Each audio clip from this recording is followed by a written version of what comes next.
What happens when we die? Medical students tapping on death's door, and trauma from the past taking horrific form in the present? All of this can only mean one thing. We're comparing Flatliners on this episode of Retro vs. Remake.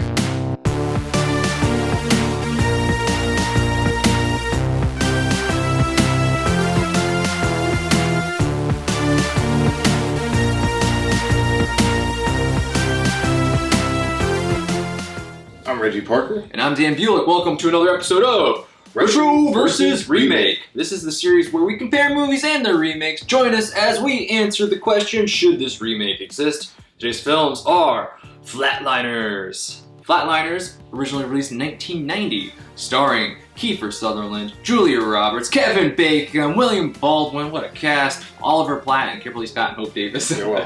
Other people too. Directed by Joel Schumacher. Screenplay by Peter Filardi. Music by James Newton Howard. Then we have Flatliners 2017, starring Elliot Page, Diego Luna, Nina Dobrev, James Norton, Kiersey Clemens, and Kiefer Sutherland again? Directed by Niels Arden Oplev.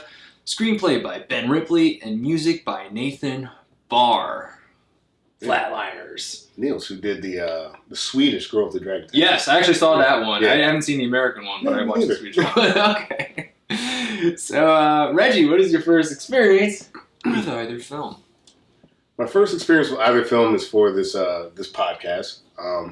Funny enough, I was at jiu-jitsu earlier, and a colleague of mine was like, "Hey, I just caught your Dr. Moreau episode." I was like, "That's cool." It's like I didn't know people would listen. And then I was telling him, well, I'm on my way now to go shoot Flatliners, and it was him and another gentleman who were a little bit older. They were like, "Flatliners, we love them. I saw that in theaters." And he was like, "Oh, whoa." Yeah, they were dating themselves, which is fine, but it was like, yeah, I had no experience with the films, but people I know have, and I knew about the remake. Like I saw some of the advertising around the time, and I was like, that could be a thing. And especially when I found out it was a remake, I was like, at some point I knew we were going to do this film, but I had no prior experience. Interesting. Yeah. I knew about the original film. I had actually rented it on Netflix back in the days when DVDs got delivered to your house, and that was the only thing they had. And I remember I rented it, and I kind of fell asleep during it, okay. And then I just returned it. So I never actually finished it when I first watched it. And I had no idea there was a remake. Yeah. I only found out about it because I was just looking at a list of remakes. I was like, Flatliners has a remake? Yeah. I gotta watch this. So for this podcast, it was really my first experience with both films. Yeah, I remember like saying, maybe I'll watch that Flatliners movie. And then when I found out it was a remake, I was like, oh, that's gonna happen. Oh, nice. That's gonna happen.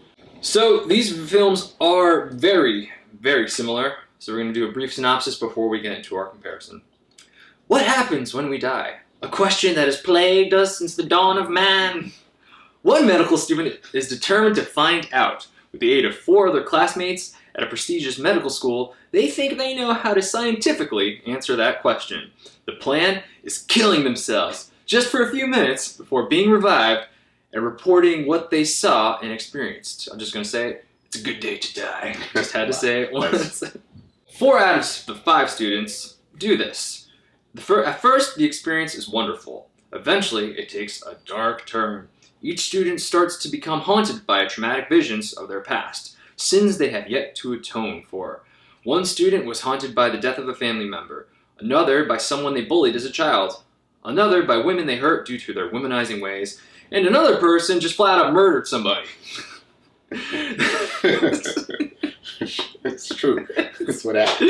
That really escalated from one person teasing to somebody murdering somebody. So the visions become more violent and intense. Eventually, the students realize the only way to make them go away is to atone for their sins and ask for forgiveness. It's easy for some of them, but the murderer in their group has a little harder time doing this.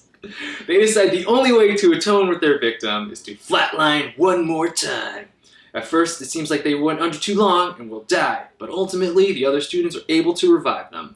The movies get to the end slightly differently, but both have the message that some things are beyond the understanding of man. It should not be tampered with. The end.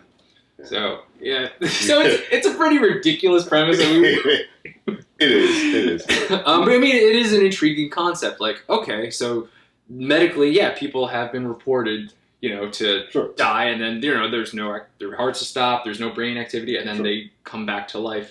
So, like, what do they see? It is kind of an interesting concept. And I think both films kind of touch on the fact that, like, across cultures and stuff, there are some persevering themes about like the afterlife. So I get why you would try to do it, I guess. I wonder if anybody actually tried this in real life. That's my thing with both of the films. I'm like, man, some idiot definitely watches like, oh, it's going to be like that. It's like, don't do this at all.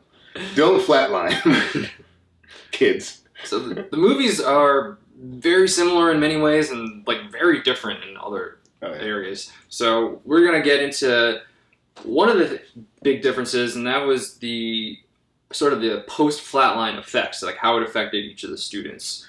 And we'll start with what happens in the original. In the original, after the students flatline, when they come back, nothing really new is gained from it. Maybe just a little more kind of like insight or maybe appreciation, I guess, for life. And then maybe this comforting feeling that there is something after they die. What hangs in the air, palpably? Is it hope? Is it fear? Is it the musky mist of death? Shut up, Steckle. No, you shut up. Even because we'll get into it, but Kevin Bacon is the atheist of the group. Right, and now he feels like, wait, big deal. There might be something after. So he's kind of, changing his viewpoint because of his flatline experience. Yeah, I think it's a very, I think it's probably along the lines of what people would actually feel like.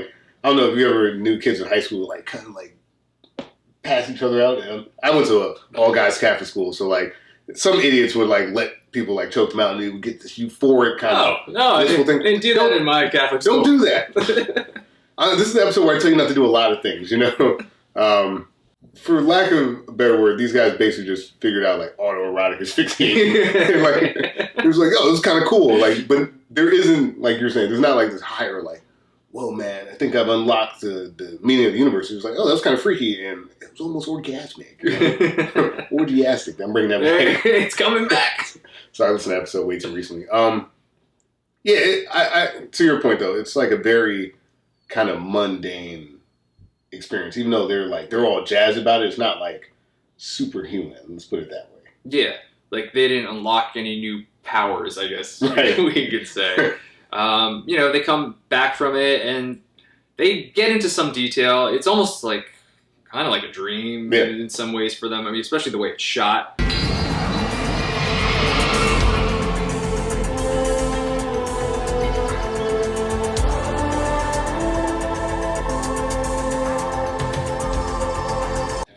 That Joel Schumacher way definitely has this very surreal feel to it. Not even just when they're flatlining, but kind of throughout the movie. There's this sort of feeling that's surreal.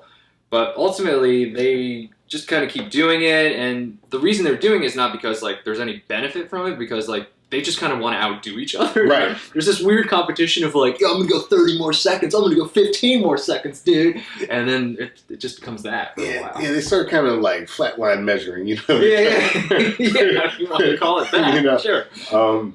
The only person that seems to have, like, a real motivation is the Kiefer Sutherland character who we'll talk about, who is trying to say, like, I'm doing this for mankind, I'm doing this for...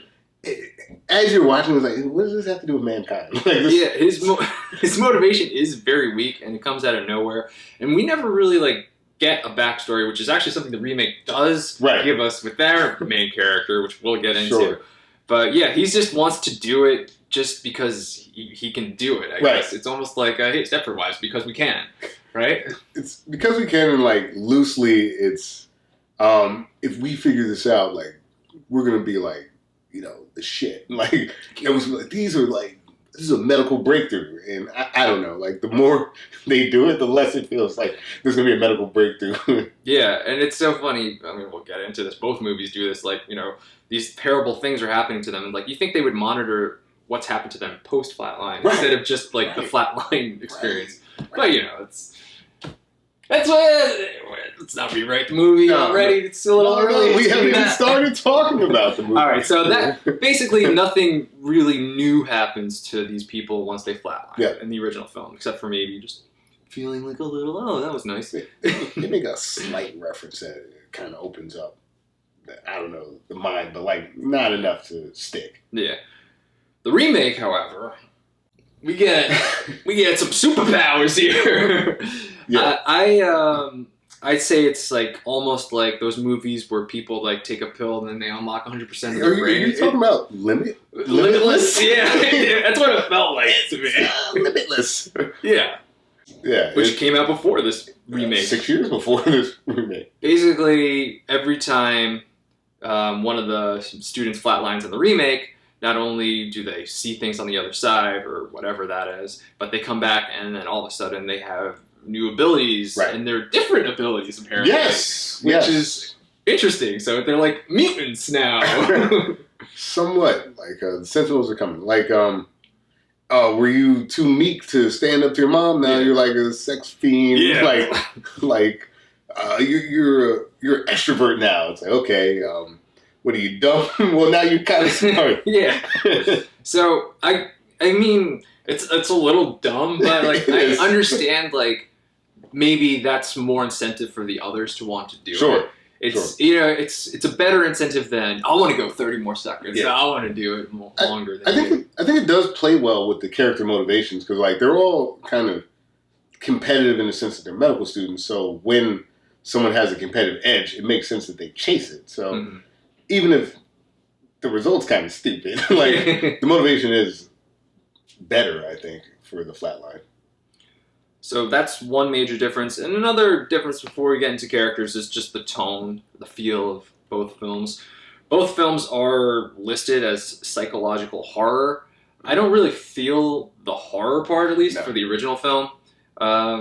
It definitely tries to really explore that question of, like, what is in the afterlife. So there's, like, it's like we talked about this, it's like sort of a mystery element to that original film. There's, I guess, some horror things. Obviously, what happens to Kiefer is pretty rough. it's not that great. Mostly him. But I wouldn't like classify it as a horror movie. Like, oh, we gotta watch this horror movie, Flatliners. Like, this isn't really scary or anything. Like, it does make you think, like, what does happen? It's a thinker, but I wouldn't really classify it as horror. In fact, some of the hauntings are kind of funny. Like when Kevin Bacon's berated by that small black child. Yeah, she's calling him every nasty word. Yeah, I was like, damn. Bird. I'm like, why is this happening? Okay. What's the matter? Gonna cry? Gonna cry, baby Davy. Cry, cry, cry. Shit-faced rat turd ass licking son of a bitch. As opposed to the remake, which does feel like a horror movie.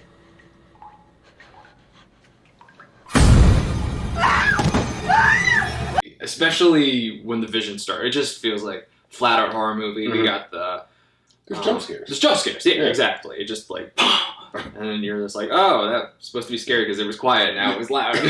That's why that's scary. And then there's a lot more situations where each student is in a life or death circumstance. So you didn't really experience that too much in the original, but the remake did.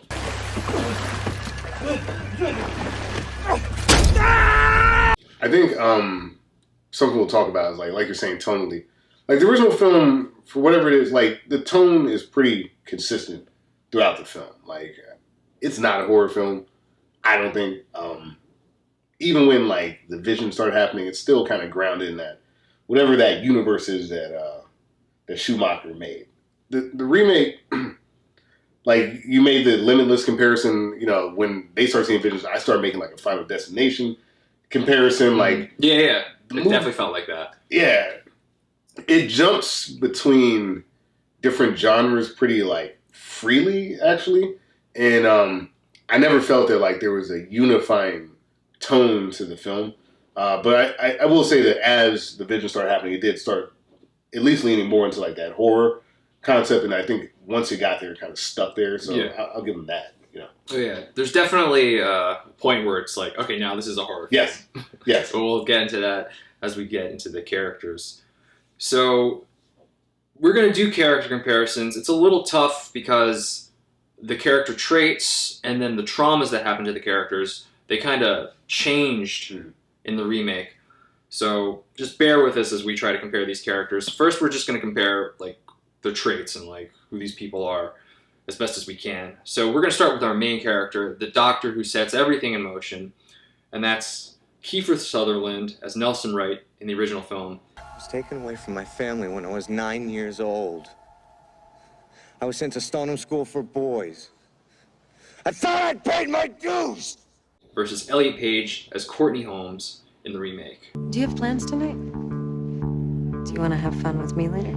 This is the student who starts it all, whose idea it is to flatline and come back. Right. So I think, Tony, you said something that I think makes a lot of sense was background, right? Right. Like, you don't really get background for Kiefer Sutherland. No. It's just kind of like, out on the, you know, this structure is just, it's a good day to die. That's it. That's his motivation. It's a good day to die.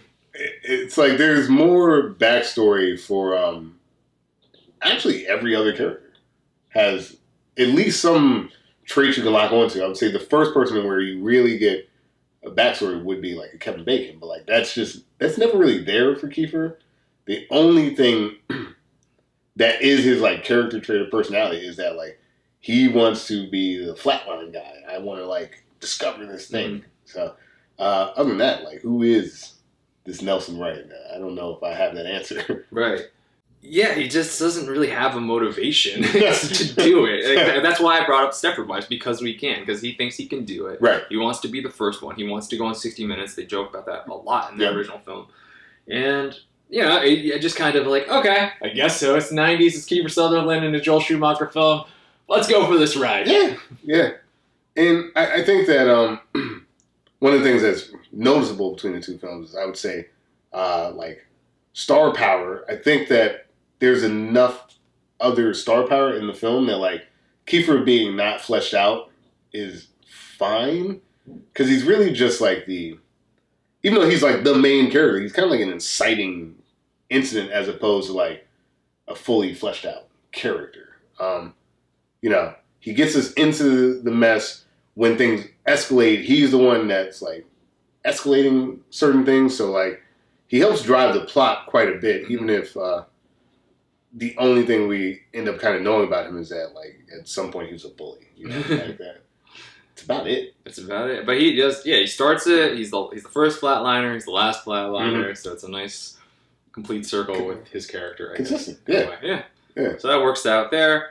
Versus Elliot Page's Courtney Holmes, we start the movie with her prior to her entering medical school, and we start with the traumatic events. She's driving her little sister, right? And then car accident, and then you're watching the movie Flatliners, right? You know that little sister's gonna die, and then that's gonna be the whole motivation. Yep. So she was texting, man. She was texting. Don't text and drive. Don't text and drive. So not breaking new ground. As soon as you see that kid die, you know exactly. You know that's going to be the motivation. That's why we're doing this. So the confession later is definitely like, okay, we all knew that. Mm-hmm. The only people who didn't know that, I guess, are the other four students. But maybe you don't lead with that. Maybe you find out about that later. Yeah, you could. Rewriting the film. Drink. But I do appreciate this backstory at least. Because, like, okay, that makes sense why you would want to do the flatline thing. It's because you want to see if what's on the other side is your sibling, who you are kind of responsible for their death. Are they somewhere where they're okay? Right. Ultimately. To your point, it makes a lot of sense, right? This traumatic thing, I feel responsible. I definitely feel responsible because I was texting. You see more of the accident later in the film, and it's pretty rough. Like, when this person's at medical school and they come up with their kind of harebrained scheme to flatline, you 100% understand why they're doing it. I don't know why Kiefer Sutherland came to the conclusion that he should flatline. There are other characters that have more reasons to flatline. And the other medical doctors are like even talking to like people who've had those near-death experiences. Yeah. And you don't see Kiefer ever really doing that. No. Like Elliot Page, who, other than this traumatic event, seems like a reasonable character. You could see this like hanging over their life, motivating them and leading them to the point where they're doing this kind of questionable thing. And like you said, I appreciate the backstory because at least I know why we're in this situation. So I'll definitely give the remake the backstory much, easier setup to follow. Yeah. It's much more understanding motivation. Problem is though, Reggie. Yeah, the problem is you got this great character. You've got this person that's kind of like, it's your main star. It's your main character. It's the star. You said who's the star of the original Flatliners. You say Kiefer. You say who's the star of the remake, Elliot Page. Right. And then what happens at the halfway part? They flatline permanently. Elliot Page.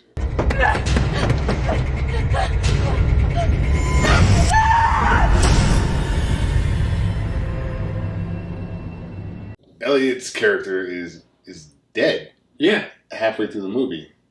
Bizarre. Yeah. That's a choice. It is a choice, and it's a choice I'm okay with if you start knocking off more people. Exactly. The reason I would say you knock off the main character is to say, well, guess what? No one's safe. No rules, baby. We kill Elliot, we are going in. We can kill anybody now because we killed the main character. Problem is, nobody else dies in the rest of the movie. Right. Because when that first happened, I was like, oh, yeah. Okay. We're gonna... Yeah, because the most obvious choice is who to kill next. If you're going to kill anyone, is the woman. The womanizer. Yeah. I kill her. At the time, her. Kill Elliot, kill, this person, and I'll go with you, but you can't just kill Elliot. You just kill the main character. You kill the main character who you give a strong motivation to, the person who started this whole thing, and then you just kill them halfway through the film. And wow. Also, a character we haven't talked about, but I feel like there's a rivalry aspect to Elliot Page and Diego Luna's character that really could have been fleshed out. If you keep that character around longer, there's more that you can do with them. But by killing them so early, it just it could have been interesting, but it wasn't because no one else died. It's at that point it becomes a poor choice. Yeah, actually, really poor choice. I was shocked, and it's gonna play into what else I have to say, but I feel like we got to get into the other characters in order to really get into that. You want to bully kids, you want to get some smortions, all that. You text and drive. You are the lowest scum of the earth. Yeah, it's so weird. And it was an accidental murder, but not person, right. But that was an accidental murder and cover-up. Okay, you got me there. That was an adult doing I can't let anybody know what happened. This is my career. This one was I fucked up and killed my sister, and now I got to live with this the rest of my life because I fucked up. Yeah, that's very different. It's different. We'll get into that. Let's get into some of the other characters who are kind of one-to-one comparisons because we're kind of jumping around.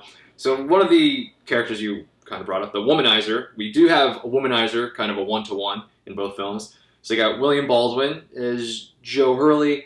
Are you serious? Joey, I trusted you, Joe.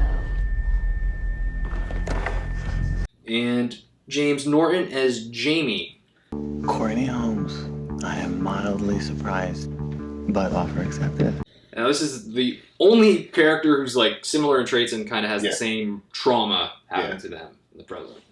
Yeah, William Baldwin, there isn't really a villain in this film. I guess maybe these ghostly specters, wraiths, bad spirits, whatever. I guess they're villains, but really they have a lot of cause to be upset. William Baldwin is just a terrible, terrible person. Yeah. There's no redeeming quality to this character. You're basically introduced to him basically just banging some chick on a camera that that woman is not aware is there. And his central character motivation is, I'm going to sleep with women and film it. And then at some point, I guess he feels kind of bad about it, but not because he did it, but because there's consequences. Yeah, exactly. So he is, I guess, the biggest piece of shit in the group because, so he is... Between all films. He is having sex with women and filming them without them knowing. And then he's kind of using them in a way too because we don't really see it, but in his visions, he's making all these promises to these women, telling him he loves them and all this blah, blah, blah. Also, he has a fiance the whole time he's doing this. Right. So he's just a piece of shit all around when it comes to the way he treats women. So, not a great guy. Yeah. And also, funny enough, we probably learned the most about flatlining from him. Because he describes it like, because he's banging so many women, he does describe the sort of like euphoric, almost sexual feeling. You get to see one of his visions, which is one of the more pronounced visions in the film. So like this character who really doesn't have a lot of lines or doesn't do a lot other than just being terrible the whole time, is still wildly important. But as annoying as James Norton can be, like, he's not actually a bad guy. No, not really. What he did, well, I mean, we'll get into it when we compare the trauma, but what he did is nowhere near as bad. Not even close. William Baldwin's doing. I mean, character-wise, he's also a womanizer a bit, but we never really see him, like, just going up to random women and kind of using them just for their bodies. He talks a lot about it. Like, he thinks he's gonna hook up with Elliot Page's character, and he's like, and then he sees that the other medical students there, like, oh, I can't wait to do a three-way. Right. It's a lot of talk. It's not really evil, I would say. Right, because, all of his dealings with women seem to be consensual, which is good. Baldwin is having consensual sex with women, but he's filming them, so that's not. You can't do that. That's bad. You can't. That's not consensual anymore. It's a problem. But Norton, he's got it's kind of obnoxious because he's so full of himself and he is like this trust fund kid. But it's not so bad because he actually has a lot of charisma and personality that I think helps certain aspects of the film move along. And I just think that he's a much stronger character and has something that you can get behind. So even when you find out about his trauma, it's not like he's a bad guy. No. Just, maybe a lapse in judgment. Yeah, a couple of mistakes here or there, but nothing. Well, that's human. Yeah, exactly. You brought up a good point. He is likable enough where I didn't want anything bad to happen to him. He gets some physical violence on his side too, and you're like, oh shit, I don't exactly want his character to die because he didn't really deserve it. And, we're getting ahead of ourselves. But, William Baldwin doesn't really have too much bad trauma happen to him. He sees some visions, some screens turned to the videos that he made. But other than that, no physical violence occurs in the remake. His fiance leaves him, but, honestly, that could have happened with or without the ghostly specter. Because it had nothing to do with the visions. It's just because she showed up and saw the videotapes. Right, because he had hundreds and hundreds of tapes of himself banging women. And then looking back at the camera I'm so cool. It's pretty bad. Norton, though, in a movie where it helps in certain aspects to have some levity, I think that he can be... I don't want to say fun because he's not always fun, but he can be kind of funny and he can be a little charming, if not obnoxious, like I said. But I think it works. I think you need, if you're going to do a character like that, I think you need someone like Norton to portray. And I just think that his character being redeemable puts him well above Baldwin, in my opinion. Yeah. So I'm going to move on to the next character comparison. This is the only other characters that are similar in both films with their personalities. That's Kevin Bacon as David. It's not fair and it's not right. Sorry, God. I'm sorry. We stepped on your fucking territory. I'm sorry. It's not enough. Just gonna say David, and then Diego Luna. Oh, Laboratio. Yeah, it's because the spectre called him fellatio, so it's labratio. Oh, Labratio. Okay, that's cool. And then Diego Luna as Ray. So you're gonna tell me or what? I killed someone. What? I just put them together because they seem like the best doctors of the group. Totally. The ones that are necessary to resuscitate every flatliner in the group. And they're both good doctors. Mm-hmm. I think one flatlines and one doesn't though, so very different in that aspect. Yeah, they kind of flop in terms of origin story. They kind of flip flop where Kevin Bacon is the person that makes a kind of questionable choice, but it saves lives. Saves lives, man. Saves lives, and that's kind of his impetus and what gets him really going in the movie. I believe it's Elliot in in the remake, right? That kind of does like there's a scene where someone's doing a medical treatment that they're not technically supposed to. And it's like far less consequential in the remake, which is why I can't really remember. But I don't remember it being Diego Luna. No. He's kind of playing it by the book. It was somebody, I do remember, after the flatlining occurred, somebody did save. I think it might have been... It was either Norton or Elliot Page. I think it might have been Norton's character. Yeah. Some of the choices they make in the remake, they keep certain things, but they're just less consequential. Like having Kevin Bacon starting a surgery, saving a life, and it being what kind of gets him kicked out of medical school. He mostly quits, but How does he quit, Reggie? Does he walk out the door? No, he repels out. Like early signs that those Batman movies are going to go great. So Kevin Bacon's repelling out of his room. But like a really strong, good character in Diego Luna too. I really like his portrayal in the film. I find both of them to be good. What do you say? Like glue for these films. I thought Kevin Bacon was really the grounding element in that original film. Just kind of like, all right, everybody, come on, let's all come together. Let's figure this out, and let's just really assess the situation. He like really takes care of like Julie Roberts' character, and that's kind of like what David Luca does with Marlowe. Oh yeah, in the film. He kind of does the same thing, just like take care of her. But I don't know, I'm just gonna sound really superficial, but like.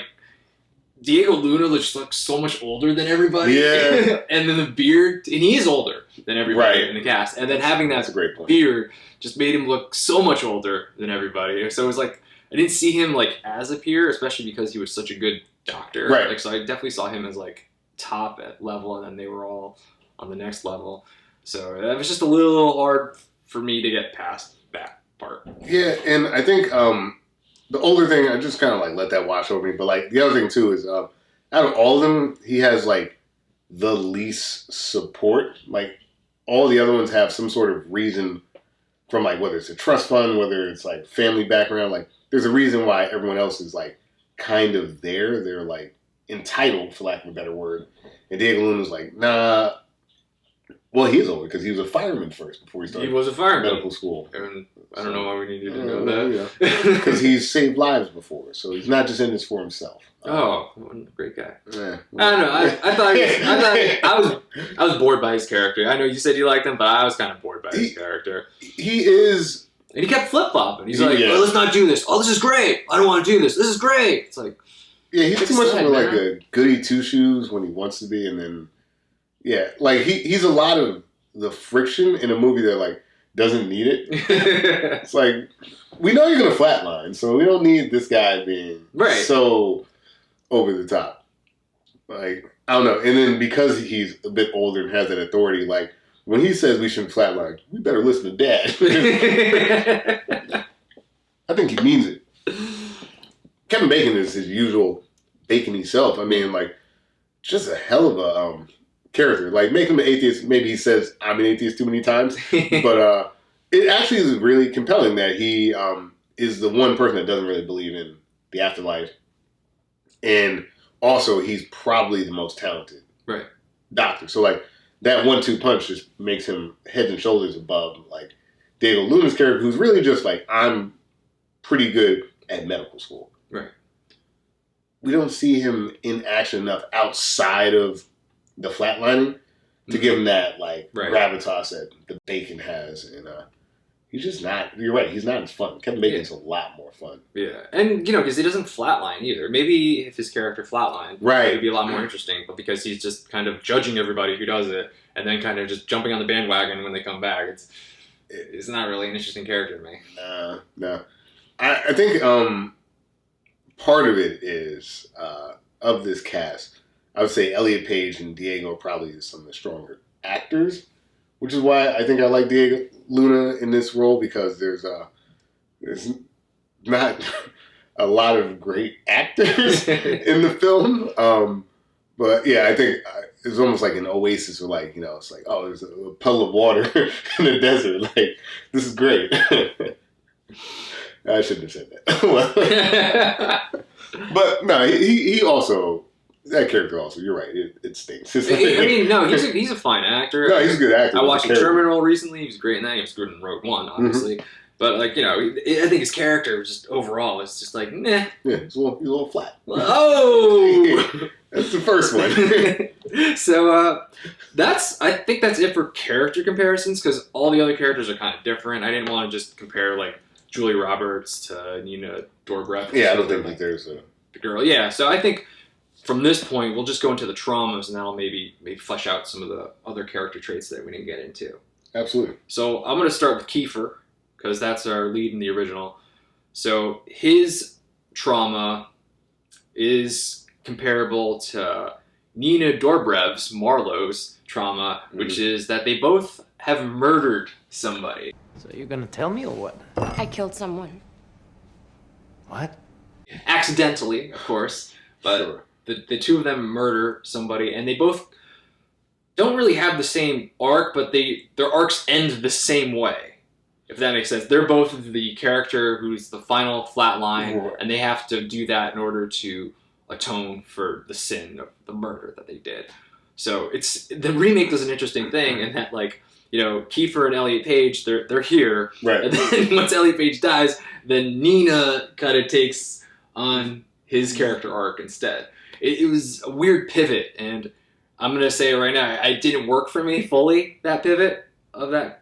But we'll get into what the trauma is exactly. So let's start with Kiefer's Nelson Wright and his bullying ways and how he killed a child, and now he saw the child. Yeah, he's the bully Billy Mahoney. Billy Mahoney. I was trying to remember the name. Yeah, I have to look it up now. He would bully Billy Mahoney all the time, and what was it? He like threw a rock at him or something in a tree. They would bully him. They chased him in a field, and then he got up a tree, and then in slow motion he yelled no, and then one rock hit him, and he fell, and then he took out. Well, that not only killed the kid, but he fell on the dog, so the dog died too. That's brutal. That's awful. It's pretty rough. It is very traumatic for a kid. Yeah. What I love about it is because he's such a sociopath, he never thinks about it until he flatlines. This was an event that he just washed away in his life. I felt that the Billy Mahoney thing.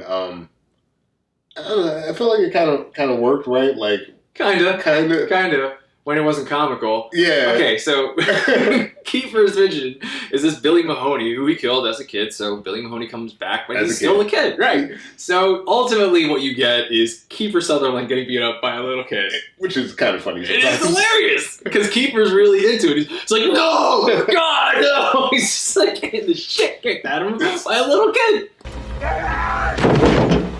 Help! David!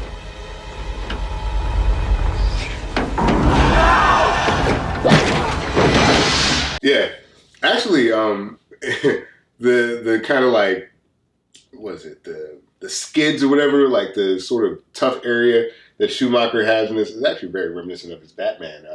I was thinking too. It looks exactly like the set of Batman Forever. I was like, that's Gotham from Batman Forever. Yeah, this is what he thinks a bad neighborhood looks like. Neon and fucking Dayglow all over. Dayglow and meth heads, like, and little kids kicking your ass.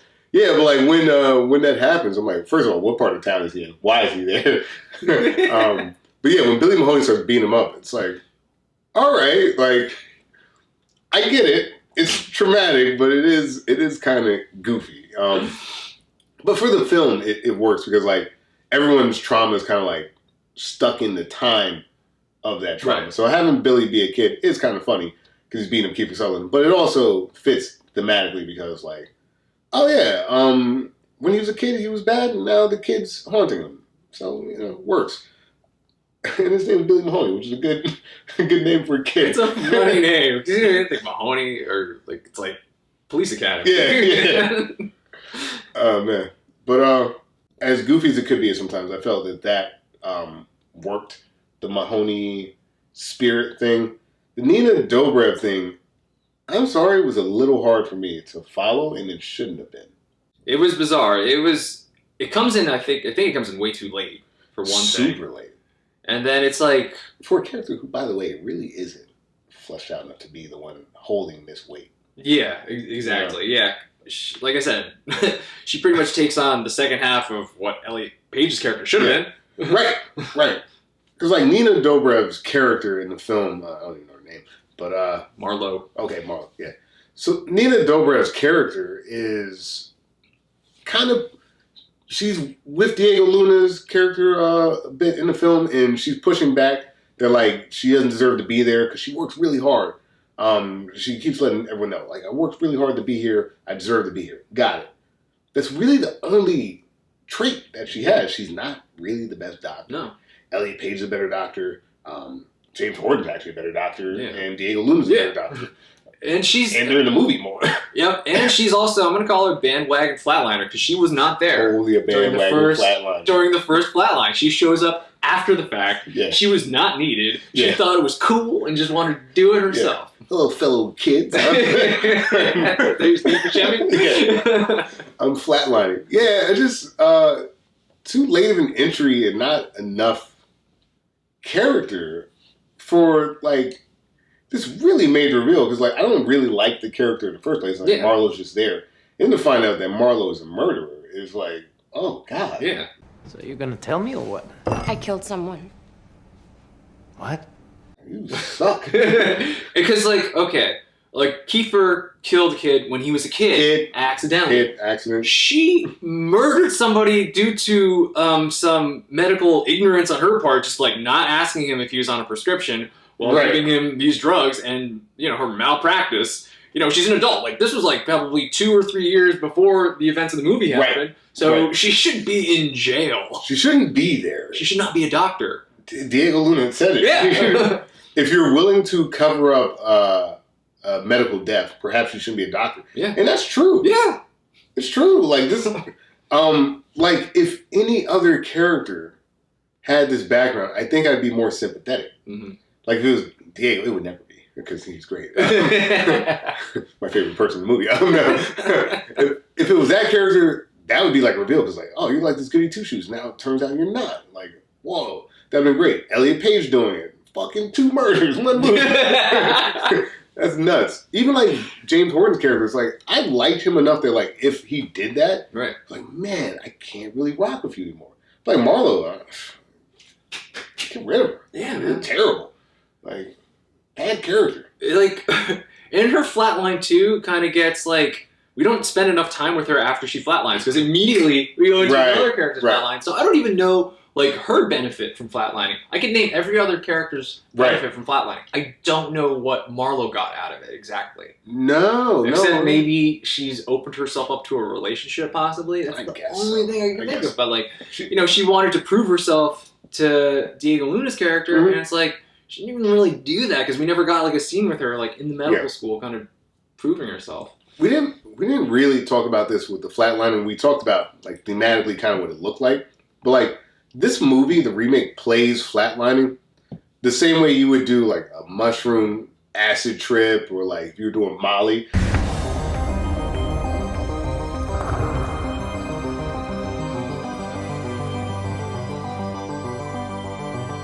They treat it like doing drugs. So like when Marlowe's flatline goes bad, it's just like a bad trip, man. Not like I medically murdered someone and am hiding it and am haunted by that ghost. It's like, I had a bad trip, man. And I just think that, you know, it turns out there's more to it than that, right? But like explaining it away that way and kind of like making flatlining so much like a drug high as opposed to whatever the hell they were doing in the 90s film. But like, I think it made more sense to do it that way. I don't know, like again, where's this lesson? Like they're trying to teach us some kind of lesson like in the first movie. Right. I don't think either movie teaches a lesson, by the way. Full disclosure. But like I just this moment, you're right, like we just jump into another flatline. Like, what do we do with this information that Marlowe has killed? Like, I know, yeah. She's easily the least interesting character of all 5. Even the like you said, the kind of mousy, like the other. No, like at least she has something, you know. like we see like a bit of an arc for her, but like her thing, like I need to prove myself to Diego, and then like we just focus on her so much, right? And the second half, or not even the second half, like the last 30 minutes or so of the film, and it's not really a character I care about. And I guess I'm still kind of just like, where's Elliot Page? What are we doing here? To put so much weight on her was bizarre.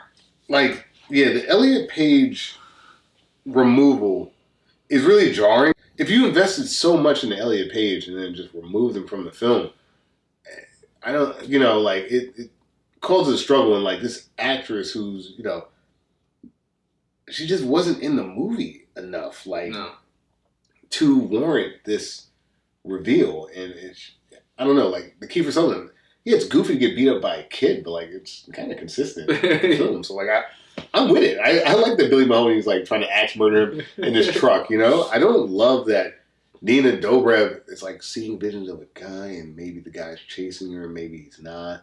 And at that jump scare. And at that point in the film, they have actually kind of revealed how to solve this problem.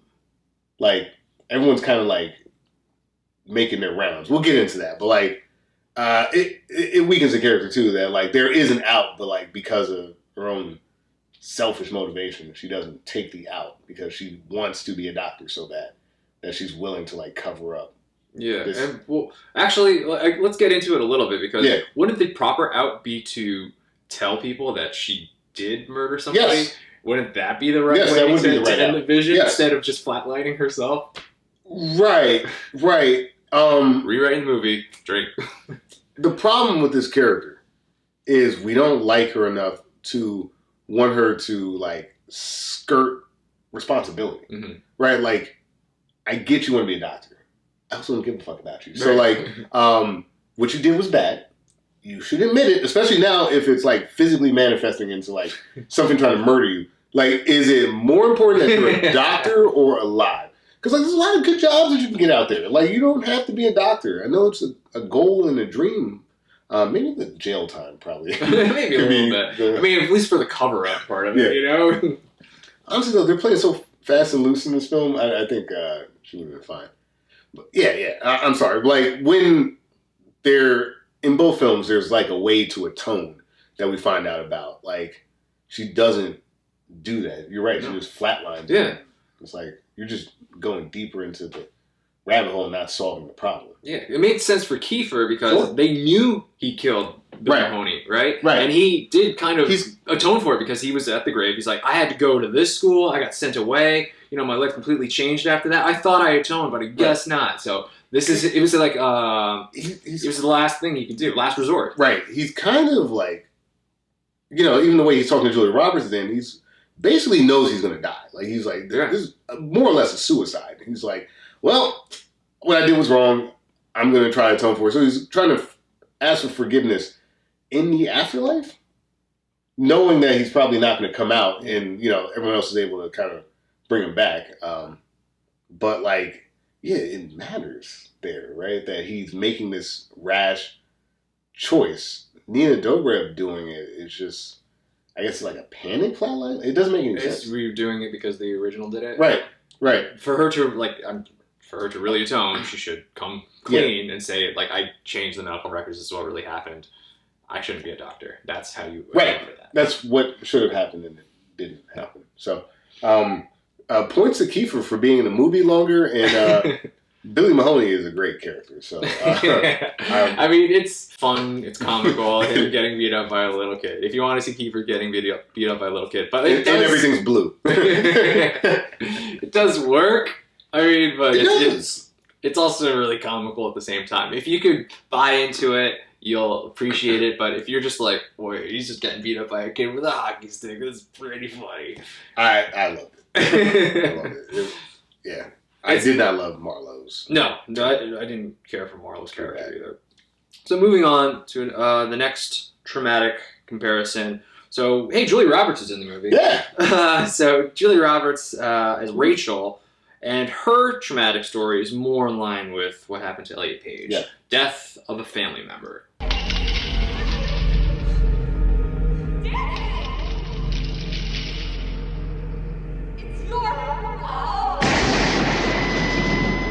Julia Roberts. And they both think they're responsible for that death. Correct. Julia Roberts is actually really good in this. Yeah. She's another grounding character. I felt like Kevin Bacon and Julia Roberts bring this film into the realm of I buy this. Mm-hmm. As ridiculous as Billy Mahoney beating you up is, as ridiculous as like a kid coming from the past and like cursing you out and calling you a honky, basically. Like those two, especially when they're on screen together, really make this feel like a real story. Yeah, her arc is probably like the best arc. Yeah, it's the best arc. Because Julia Roberts, throughout the film, is talking to elderly patients that are dying, and she's like asking about the afterlife and trying to figure out like what it all means because her father dies. Mm-hmm. And she's, of all the Flatliners, she's the one with the best motivation to want to flatline because she has lost somebody, unlike all the other patients, students. Which is actually kind of like funny somewhat that everyone keeps like outbidding her to flatline. Yeah. Twice. Yeah. But then also, like, because of the Kevin Bacon comparison, Kevin Bacon doesn't want her to flatline because he's afraid about the result. Mm-hmm. And he's actually right about that. Yeah. So, but like, again, all these little things, caring about the elderly, concerned about the afterlife, death of a family member, Kevin Bacon being concerned about her, all this is really good, just like universe building, and this character is fleshed out in a way that really makes you care. And I think that it's a more kind of understated role, but I think that she's phenomenal in what she does in her time in this film. Yeah. I mean, her arc it's like I said, it's my favorite arc in the film. Ultimately, her trauma is her dad killed herself and she blames herself because when she was a child, she walked in on him taking heroin. Yeah. And he couldn't deal with that, so he just shot himself immediately. And she was told, like, you're not supposed to go in that room when Dad's in there. And she went in there, and then all this happened. So she needs to know what's happening in the afterlife. And her arc is fantastic because when everybody's atoning for their past sins, she's like, what can I do? I can't do anything. My dad's dead. And then, just a great moment for these two actors, Kevin Bacon and Julia Roberts. Is like, you just have to like let go, forgive yourself. Yeah. And that's so simple and so effective and it's beautiful at the same time. Right. You just have to like forgive yourself and let go. It's the one person who really doesn't have to ask for forgiveness. Yeah. You know? But because of who she is and how this event affected her, in her mind, yeah, she does. And I think that like being able to let it go, if there's anything in these movies that is a message, I think Julia Roberts has it. Yeah. You know, like, I don't know about everyone else. Like, I guess don't bully as much. But like, Julia Roberts is like, you can't hold on to things. You gotta like deal with trauma. And, you know, the movie's not gonna answer questions about the afterlife for anybody. But like, if you're able to forgive yourself, I think that you'll feel like less of the weight of the world, even as you go into like your later years and no longer being on this mortal coil. It's the smartest thing that we've said all day because it's probably the smartest part of either of the films. You know, it was good. I thought she was fucking great. Yeah, I mean, the more we're talking about it, the more I realize that that's just a good character. And like you said, it's a great grounding character because it's something that everybody can absolutely eventually relate to. Unfortunately, you know, you're gonna know somebody who dies eventually, and you're just gonna have to learn to kind of let that go. And it's heartbreaking as fuck, but it's just reality of life, and it's done really well. So, and you know, in a goofy movie where Kiefer Sutherland's getting constantly beat up by a little kid, you got such a nice heartwarming moment with her. It's great. It's a great moment. I think the Kevin Bacon connection, I think just those two in tandem make this movie work. And then like that moment when she like hugs her dad, I was like, oh man, I wasn't ready to feel feelings like this. Damn. So it wasn't blue that time. It was like red, you know? The colors, they went to normal colors. It was no longer that scary color. Yeah. So it was good. No, you know, it's a little cheesy, but you know, it works. I thought it was great. And, you know, having her flatline be kind of like going awry, you know, like pulling her deeper into the afterlife than anyone else. Like it all just came together in a great moment. And one of the best parts of the film. Yeah, absolutely. And like we said, it's very similar to Elliot Page's trauma which is like, okay, so let's get into what the trauma is. So she was driving, and then her sister they just drove off a bridge, and sister's dead. Yeah. So now Courtney, she's trying to just get to see the afterlife because, wow, this guilt. Because, you know, she's in medical school now, so probably like early 20s, maybe late teens is when this accident happened with the sister. So, you know, it's very fresh in your mind, and you do feel that responsibility because she was texting. Yeah. Courtney was texting while she was driving, and then let's follow this arc, because it was great for Julie Roberts' character. Right. So, man, let's see the redemption for this character. Right. Oh, fuck. Redemption, man. Oh, fuck. We're just gonna kill Courtney? Yeah. Yeah, it's like, it's like, this is a dumb comparison. Like, you know the end of the song Stan was like, yeah, and his name was, wait. Oh, that was you. Oh, no. Yeah, and which is a shame because, like, as they, like, build out the trauma, because you see the initial car crash early on, right? Like, it's the first thing that happens in the movie. Yeah. When they go back and revisit it, and she's, like, in the water and swimming around, like, has to be, like, it's just so traumatic and, like, heartbreaking. And you've got this character with amazing motivation, who's talented, who is able to kind of bring this ragtag group together in a meaningful way. And then, like, you use that character to reveal that you can get killed by the Flatline spirits without resolving the sister arc? Why? I mean, I couldn't think of a good reason. I mean, here's the thing, right? Kill Marlo. Right there, she's expendable. Right, because, like, there's no scene of me watching Marlo with her sister or Marlo with anyone other than Diego Luna. And what she did was bad enough that, like, if you kill her off because she was hiding everything, right, it would make sense. If you had to pick one character in this movie to kill, it's not Elliot Page. It's literally pick any other character. And, like, it was, like we were saying before, it was fine if you're going to kill more people. Right. I know I said that before, but it would be fine because it'd be like, okay, wow, shit. No one's safe. Who's next? Right. And then just, you can pick people off. You want to keep, like, 2 people alive at the end, you know, Final Destination style. That's fine. But, like, what? Like, it just... To just kill one character makes no sense. In the biggest character in the film. Right. Like, if you did Flatliners, like, 1990, and you, like, no one really died in that one. But, like, if you just killed Julia Roberts, that would suck. That would suck. Yeah. Because, like, it's actually one of the most redeeming characters. Like you could kill maybe Billy Baldwin's character because he was the biggest piece of shit out of everybody, and his character was, like, I guess, the least interesting.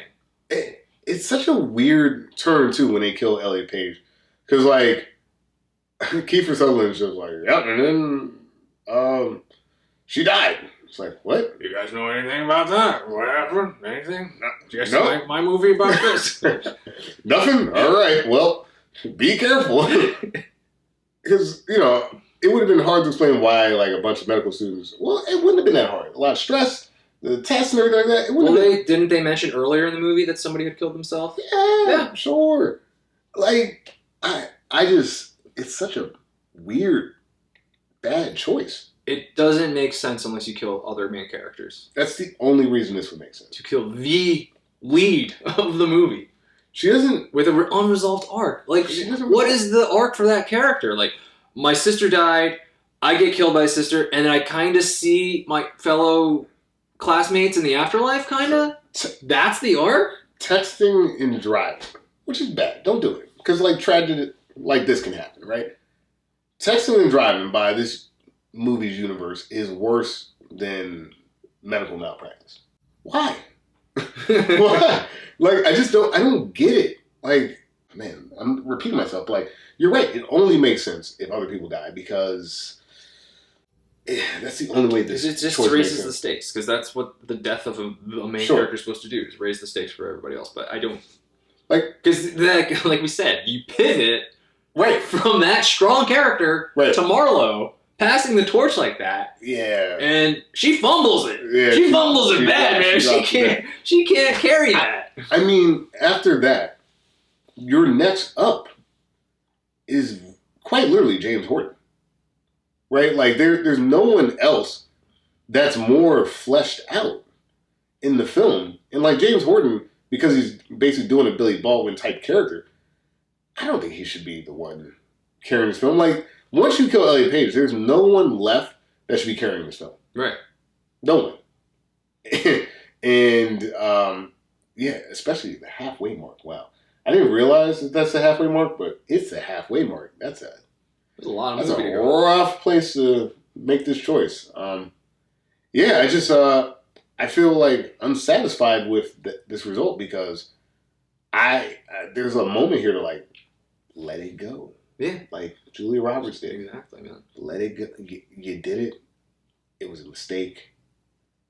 It haunts you. Right. You're never gonna get past that. But you have to live your life because I think your sister would want you to like be able to move on. Right. And like you're doing these things, you're flatlining, you've convinced others to flatline just so you can deal with this. Come on, you just let it go. Like, Yeah. But it's so simple and just so beautiful in that way. Yeah. Like Billy Mahoney haunting you is so stupid. Is fine, right? Because Billy Mahoney is not your sister or brother. He's a person that you tormented. Right. Your sister who you accidentally killed isn't haunting you to death. That doesn't Yeah. no. Right. No. Fuck no. Exactly. That's a terror. No. No. If my fucking brother like got in a car accident because he was texting and I was no one, I wouldn't come back and haunt him. I'd be like, fuck, that sucks. You're gonna have to deal with that. I don't know what ghosts do. You know, like no Casper here, but like are you saying that their relationship was so flimsy that your sister would come to the afterlife, or which is not fleshed out enough in the film, or this isn't actually your sister, this is some sort of like manifestation of guilt coming at you? Yeah, some sort of like specter that feeds off of your guilt, which you can't do because there's already too many things happening in this movie. Yeah. There actually needs to be no explanation for the specters or whatever, because if you try to explain it, this is not the movie for this to happen. Right. Because you've done too much already. Mm-hmm. I don't know. Just, bad choice. Yeah, it's like if the original had like Julia Roberts' dad just trying to kill her the whole time. Right. Instead, she's just haunted by his images. She just keeps seeing it over and over again, which is traumatic enough, I think. Right. Right. And I think having this character, like we talked about, who really does not hold any of the same type of guilt, or shouldn't, that these other people do, it's what makes her fascinating, right? Like, Elliot Page, because the texting thing can hold some of this guilt, I guess. But right. like, it's not the same. Like, killing Billy Mahoney is not the same thing as you got in a car accident with your sister. Marlo actually covering up a murder is much worse. So you're gonna tell me or what? I killed someone. What? And that character just kind of, well, you know, I told you. It's cool. I told one person. I feel better. It's a rough patch of the film when this happens. And Elliot Page was so good before this, and like I almost think like, dude, Elliot Page does not want to be in the movie anymore. Like I feel like there maybe was a rewrite. Right? Like there had to be. I tried to find out if there was like some scheduling conflict or like Elliot Page was just like, I'm not doing this movie anymore. But like you think about it, because you do see the character Courtney in like visions of the afterlife, so there was. It's not like, well, we gotta kill the character here because we're not gonna do the movie anymore. I could, I mean, we don't know this, but I could see like some kind of creative differences, like some on set thing. They're like, all right, I'm fucking done with this, so wrap it up. I mean, we saw We saw with Dr. Moreau. So, Yeah. I don't know, man. It doesn't make any sense. It doesn't. I can't explain it. Before we move on, though, I do just want to go into like the superpower that Courtney got. When she was in class, she was able to just recall like all these weird medical like procedures or events or just like solutions that weren't even covered in that class. Right. So, and they all came together and decided that Courtney had the ability to recall anything from the past, I guess. Yeah, I guess. It's only used in that one scene, I know. and it's just supposed to be the catalyst to make everybody else want to flatline. Right. That's pretty much it. Yeah, it's Limitless? nah, not limitless. Fucking you like apples? How you like them apples? Oh, like Good Will Hunting. Yeah, Good Will Hunting. It's like he only read Philosophy 101, but I read Philosophy 301. You know, it's basically that. Like it's so, yeah, like that shit. People solving like Rubik's cubes and shit like that. It's like, it's like well, it's not really. You can solve a Rubik's cube pretty fast. There is a technique to do it. Someone tried to teach me one time. It doesn't really mean you're like super. No, it doesn't. All of a sudden. It doesn't at all. Like actually, for Christmas, my mother-in-law I guess hates me. Got me. I'm joking. Got me a Rubik's cube, but like she got like a advanced one. Like 7-sided? Yeah, it was like more. I was like, what the fuck? I can't do one of these. But yeah, but I also watched some YouTube videos and I could figure it out in an afternoon. So it doesn't make you smart. No. That's the old cliche. If you could do a Rubik's Cube, you're a genius. Yeah. Nah, it's not true. At least they did it in one shot. So. That was cool. That was cool. But yeah, how do we get there? Oh yeah, she's got powers. Yeah, she's got powers, and then sometimes they got powers. They don't use them, but they got them. They got them. They only use them the one times, and then they don't got them anymore. They got the one times. They got to go to a concert or a rave or something. These kids, they got powers. All right. So that's those characters. Moving on. Let's go on to Kevin Bacon as David, Labratio? Labratio, yeah. Labratio's trauma, and that's akin to Chrissy Clemens, whose character we haven't really talked about, the Mousy character, as Sophia Manning. So their sin or trauma is, talk about this, bullying. They pretty much were bullies. Kevin Bacon, when he was a little kid, Chrissy Clemens, Sophie Manning, just a little bit, she was a little older. I mean, it was the same actress portraying her younger self. Right. So it wasn't too far in the past. Again, you could have went younger, I don't know why we're having these sins as adults, but whatever. Yeah, she killed. No, she didn't kill anybody. She was bullying. She also bullied somebody. So ultimately, Kevin Bacon, his thing, like he was in school, kids in the playground were teasing this girl, little black kid. I was so happy that there were other black kids teasing her too. It wasn't just a bunch of white kids teasing the one black girl. I was like, oh god, this is gonna be so racist. Oh no, there's some other black girls teasing her too. Okay. Dodge one. I was thinking that too. By the way. I was like, oh my god, where are they going?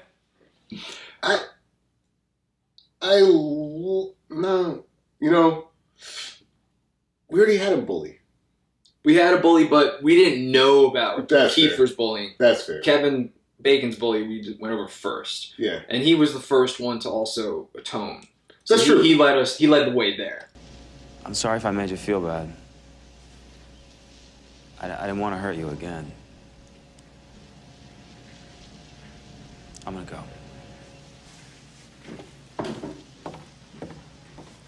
David? Thank you.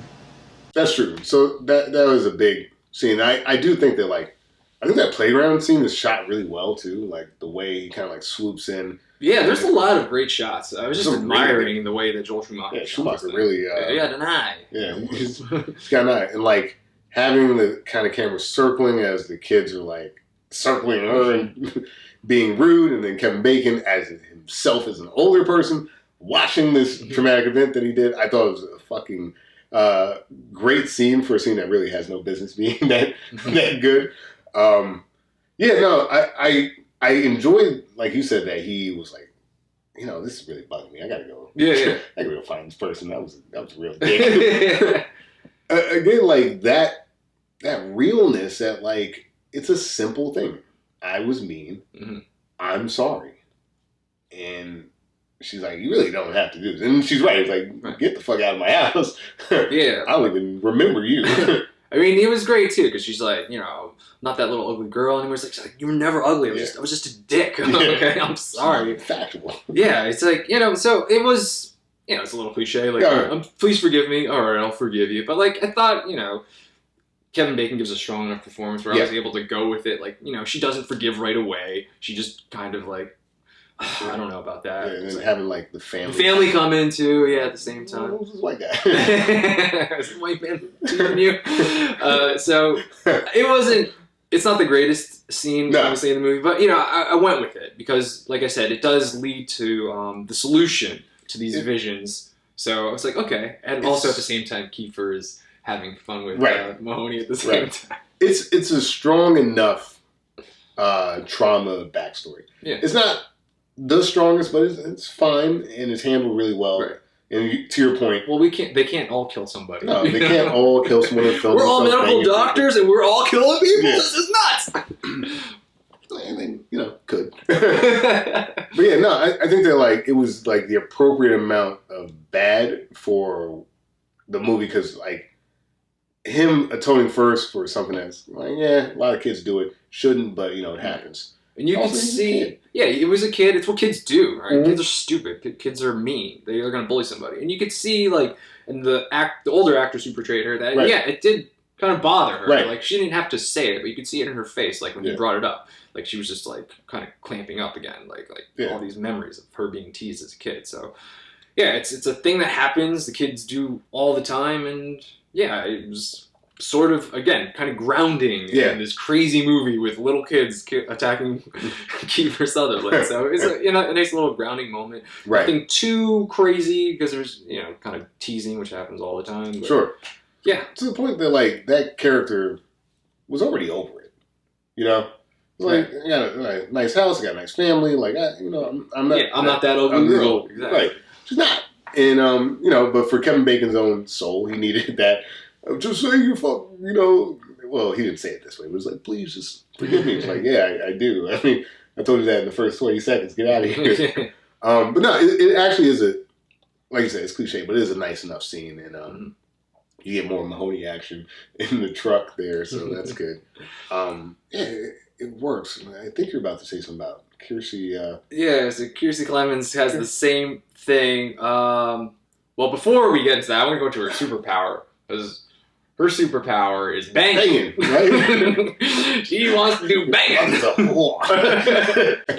And she just has to bang, and she got to make sure mom can hear that. So she's going to moan as loud as possible. Yeah, with another character that we've seen, James, what's his name? Norton's character. Yeah. That's, whew. Yeah, so she's a very quiet, reserved character whose mom's always on them about studying, gotta do good in school, gotta do good in school. So she's obnoxious. So she just bangs this guy, and she's like, "Oh, I'm moving out too. I'm gonna bang and move out." Blah blah blah blah blah. Whatever. Anyways, that's kind of important because her mom constantly like being on her about getting grades made her have to be number one in her class. So what does she do in high school? I guess, yeah. Fuck, this is really fucked up. She fucking hacks the top girl in her class's phone and sends the nude pictures that she took to fucking everybody. Now, there is no indication at any point in this film that character is capable of that level of malice until we find out about it. Like, this entire time, she's always this reserved, like, oh no, this is too much. I don't want all this. Just sensory overload, introvert type character. Babe in the woods type character, and then you find out she's hacking phones, she's sending out nudes. It doesn't, in my opinion, doesn't work as well as like the Kevin Bacon reveal, because I think it comes out of nowhere. There's no indication that this person's a bully. There wasn't really an indication for Kevin Bacon, but like also it's pretty fucked up. It is really fucked up. Like that's not like we're just gonna walk past this and forgive type shit. Yeah. Like, That's bad, man. That's incredibly traumatizing. It's terrible. It's a terrible thing to do. Like, she's a lot older than Kevin Bacon was when he teased the kid. Yep. And that's just teasing, right? That's like somebody comes up to me who picked on me when I'm a kid. I'm sorry. It's just kids. You're dumb. Somebody in fucking high school hacks your phone and sends your nudes to fucking everybody. Right. It's gonna fucking ruin your fucking life, man. It's really bad. Like, the character that it happens to takes on the chin pretty well. It's like, I forgive you. I was just like, that's it? Nah. Are you fucking kidding me? I thought they were going to fight. Yeah. I thought that she was like, you piece of shit. In a movie where we kill the main character, like, with an hour to go, let's have somebody say, no, I don't forgive you. That was fucking fucked up. You knew better, and you shouldn't have fucking done that. That was about no forgiveness for your fucking ass. That was a terrible thing. You know, this is me rewriting the film, but, like, if someone didn't forgive and the person still died, like, that would have been, like... Yeah. That would have been good. It's like, well, I'm screwed. Yeah, you kind of are. Yeah. All right. You want to bang one more time? Right. This character is just, again, I've used this term before, is not equipped for this result, right? Like, the fact that this is her guilt, I don't know, man. This is not, as portrayed, the character that is guilty for this particular crime. And if they are, like, you've taken now second most likable character and made them like an unforgivable bad person. Like, it's not like a mistake. Like, you maliciously hacked on someone's phone and then sent out their nudes. And like, this entire time you've been kind of playing this like sweet innocent thing, and it's like, oh no, you're like that's really bad, man. Like, you're a bad person. And this movie is willing to do that to basically any actor that you're willing to get behind. They're like, nah, I know you kind of like this character, but let me tell you, this is how bad they are. And like, I don't know, Kevin Bacon, I didn't feel like I no longer like Kevin Bacon because he bullied some kid when he was like 8. It's like, I'm questioning this woman who just got into medical school. So it's like, this is like 5-6 years ago. Yeah. it was, she was definitely like junior, senior in high school, and probably, I'm going to hope senior for the sake of the nudes. But like, Jesus Christ, like, this is pretty fresh for sin. Just like the other student who killed somebody. Benefited from it. Like, there's no atonement at all. Like, yeah, it's just like, she just goes up to her and says, hey, I'm sorry. She's like, you know what? I forgive you. It's like, what? Yeah. That's it? I'd have a lot of fucking questions. I'd be like, no, let's unpack this shit. Yeah, like, dude, how many years of therapy do I have to pay for? Right. Like, what the fuck, man? You can't just say I'm sorry for that. She had every right to fucking clock her, man. Or just, like I said, don't forgive her. Yeah. You can easily just not forgive her. I wouldn't forgive someone for doing that. At least not right away. It's like, maybe, hey, look, maybe we'll talk about this some more. Like, I'm processing this. This is a lot. Right. And, first of all, I don't even know who you are. It's like Thanos. Like, where'd you come from? That is messed up, man. And like, how is her being number one in the class going to change the outcome of your life? Like, someone being number one in the class doesn't stop you from like, like, there's a lot of slots like Princeton or like Columbia Law, right? Yeah, like like high school, nobody top of the class. Well, it says here that you weren't exactly top of the class because it doesn't say it on your report card. What was it? What the fuck? I forget the other one. It's like the valedictorian, and there's the next one. I forget what it's called. It's like, that's good enough. Like, shit, you were already in college at this point. Like, like, you got your acceptance letter. What's the problem? Fucking asshole. This character sucks. And it was unfortunate because I did like that character. I mean, I thought, stand up for yourself. But like, I thought that like it was a good juxtaposition to have this sort of less confident person playing off of like Elliot Page and Diego Luna. Mm-hmm. But then like, when you make the least confident person one of the most culpable with their crime, it's like, guilt. It's like, what? Like, can I trust any of these characters to be like decent human beings? I don't know if I can. Yeah, it doesn't work nearly the same, and it actually undermines the character quite a bit. And I felt the forgiveness scene was bad. It was like 2 minutes of, hey, I did that. What? Yeah, I'm sorry. Okay. Moving on. Yeah. Guess I don't have a spirit wraith following me anymore because that chick. Because that was easy. That was way too easy for her. And like, what was the bad things that were? I don't even remember like the things that were happening to her. Like, was she seeing things? I don't even remember. I don't remember her seeing anything. Yeah. I think she was just worried because everybody else was worried. Like, I don't remember her seeing or experience any trauma from that incident. Yeah, she banged, though. She was banging real loud, like... bad trauma undermines the character. Kevin Bacon, A+, as Kevin Bacon always is. Even with a middling, like, motivation, like, he brought it home. It was fine. So moving on, we got our womanizers. Womanizer. We got William Baldwin as Joe Hurley, and of course James Norton as Jamie. Different takes. We already kind of went into depth about William Baldwin, what he did, and his sins. So let's just get into what Jamie did, which, not the worst thing, not the best thing. No, it's not great. But he didn't, do the... So what he did was he pretty much slept with this woman that worked for his dad or something. Mm-hmm. Something like that. Yeah, he got her pregnant, and then wanted to get an abortion after that, and he said he would pretty much be there for her to help her through that situation, and he kind of just let her be. And that's kind of his sin. So he was seeing her, and he was also seeing dead babies. Yeah. So, which I think definitely makes it that it's a vision, because we ultimately learned that she kept the kid. Did keep the baby. So, yeah, it wasn't, that dead baby was just, I guess, like I said, a manifestation of just his guilt. And he does get physical violence. Only 2 characters really kind of get anything physically happen to them. Mm-hmm. He gets stabbed in the hand.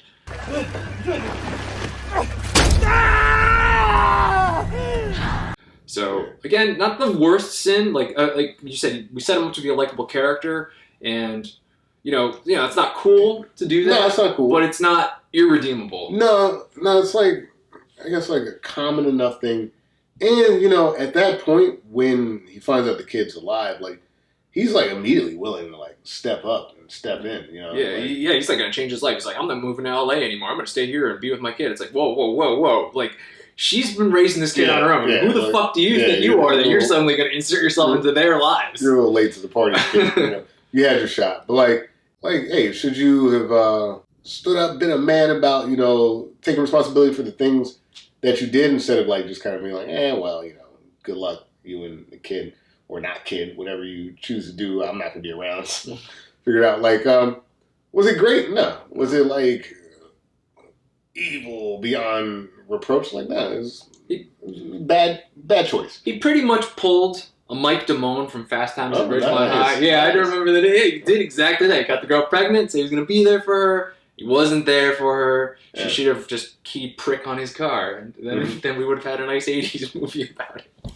No. Nice. But, ultimately, it's not the worst thing to happen. And it is, like you said, unfortunately, it's not that uncommon for this thing to occur.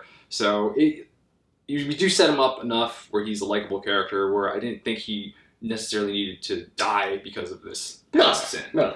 He didn't step up to his responsibilities, and, that's something that he's going to have to, deal with. But I don't know, like, as consequential as that is, because, like, there's a child involved and stuff like that, I don't know, like, to me, that seems more like a fear, like, I don't know how I'm going to take care of this, my life's going to be different thing, as opposed to, like, I'm going to leak your nudes. Which, ultimately, like, the impact actually perhaps could be less than, like, a child and the trauma of that, but, like, I don't know, the pure kind of malice of it just seems worse to me than, like, a guy who's like, I'm scared because I'm having a kid and I wasn't expecting, like, I think that just, should it happen? No, but, like, I think that happens. Right. Like, his sin, I guess, was more to save his own ass, just to avoid, like you said, those potential, all the new responsibilities that would change his life, because he already had this idea of what he was going to go to Hollywood and everything, be a Hollywood doctor, as opposed to her, which, like, it wasn't just to make her rise to the top. It was to purposely hurt somebody. Right. Like, I need to take this. I can't do it on my own merit. I need to take someone down. Like you said, the malice. It's just pretty force. It's pretty rough because, like, that person is just doing their thing. That person's just thriving, and then you step in. I don't know, like, for all the charisma and stuff that James Corden has, and they do this almost like telltale heart thing with the baby sounds and stuff like that. I think that arc feels kind of clean, as opposed to the way some of these other ones work themselves out. Like, is it? I was gonna say, is it one of the best ones? But like, no, it's decent. It's a decent. It's art. It's better. I don't even know if he necessarily got forgiveness for it. Right. I don't remember. She was more or less like, kind of like whatever from what I remember. Yeah, she's just like, well, I'm just moved on. All right, so just leave us alone. Like I liked it up to the point where he's like, I'm gonna be a good dad now. It's like, well, no. Let's not do that. Yeah, no, we're good. I know we talked about it a bit, but like I thought the Baldwin scene right before his fiance leaves him, I thought that was actually one of the stronger scenes in the film as well. Like just running into all the different women. Yes, yeah, him being haunted by the ghost of girlfriend past. I think that's a movie. Them like using the lines that he used on them. Mm-hmm. Him just being like, leave me alone. Like, it was a nice turn, and he not nearly enough, but like he got his comeuppance a bit there. So I thought that was actually one of the stronger scenes in the movie because it laid out some of the rules of this haunting in a kind of unique way. I thought that it was a pretty cool sequence. A little bit less in this remake, like him hearing babies in like boxes that aren't there. Getting stabbed was kind of interesting, but also like the rules weren't fleshed out enough in the remake for me to quite understand why is he hurt and why is he not. Like in the original film, no one can see this, but like Mahoney's not there; he's kind of beating himself up. So like they don't do that type of explanation in the remake, so I'm a little lost. They do a little bit, I think. When they find Elliot Page's phone, that there's nobody there, but you see her character, the character talking to somebody, and I don't know. Yeah, that's fair. And I think there is a moment. Oh, when Marlowe's driving, she gets suffocated, and then they do show that there's really nobody suffocating her. Right. So yeah, no, that's fair. That's that moment. I do want to just go back to William Baldwin's character. Does he atone? No. He doesn't. I think he did. Does he atone? No. I just bangs. He might, maybe he will film less people now. Less people. Yeah, you're right. Actually, I said less than 9. He's not going to film people. Like, he's not going to get rid of those tapes. Man, it's just a mess. He can't. What's he going to do? Yeah, he'd have to I feel like he'd have to go around the world and apologize to all these women. Like, I want to say like hundreds of women. There's a lot. I mean, there's at least like 6 or 7 just based off of that haunting sequence. It was as bad of a character as I thought it was a really strong scene. I actually liked that. I don't want to say subtle, but like I like that kind of turn with him and his specters. But like, no, he does not atone. Doesn't even attempt to atone. He just gets dumped by his fiance. Babe, please, I didn't care about them. Like, I wish you did because like this is fucked up. So yeah. And then we have our non-Flatliners. It's Oliver Platt. Hey, he's in the movie as Randy Steckel, and then Diego Luna as Ray. So let's talk about Oliver Platt because we haven't talked about his character at all. He's got a computer. He talks to himself about being like the best actor ever. He's like a Steckel. I guess he's in the comic movie? relief. Is he kind of comic? He has the one line, I'm glad it wasn't me because then I'd have like a 300-pound babysitter coming after me. Yeah, that was. Yeah, I get where the joke was there. He's in the movie. Is he? Yeah, no, he is in the movie. It's funny. Okay, so I'm just gonna go into it because you got Oliver Platt against who is he against? He's against Kiefer Sutherland, Julie Roberts, I know, Kevin Bacon, Billy Baldwin. These are some beautiful people, especially in the '90s. Beautiful people. And by the way, even so Oliver Platt's Bacon's hair is phenomenal.